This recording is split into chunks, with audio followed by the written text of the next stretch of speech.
വർഷം മുമ്പുള്ള സ്വർണ്ണവിലയുടെ കഥ വിടാം.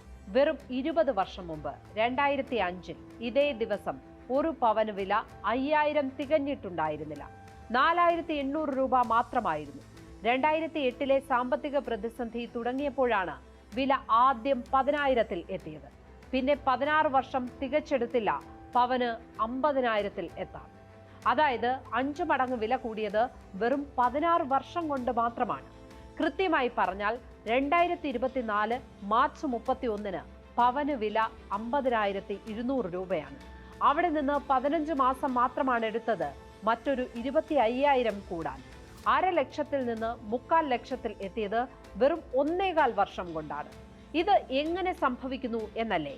ഇതിന് ഒറ്റ കാരണമേ ഉള്ളൂ. ലോകം വലിയ സാമ്പത്തിക പ്രതിസന്ധിയുടെ പേടിയിലാണ്. പ്രതിസന്ധി എന്നല്ല, വലിയ തകർച്ച തന്നെ ഭയക്കുന്നു എന്നാണ് പറയേണ്ടത്.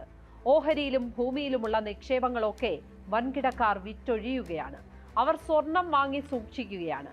എത്ര വിലയിടിഞ്ഞാലും സ്വർണത്തിന് ഒരു നിശ്ചിത മൂല്യം പിന്നീട് കിട്ടുമെന്ന് അവർക്കറിയാം. കള്ളപ്പണവും മറ്റ് കള്ള നിക്ഷേപങ്ങളുമാണ് ഇപ്പോൾ സ്വർണമായി മാറിക്കൊണ്ടിരിക്കുന്നത്.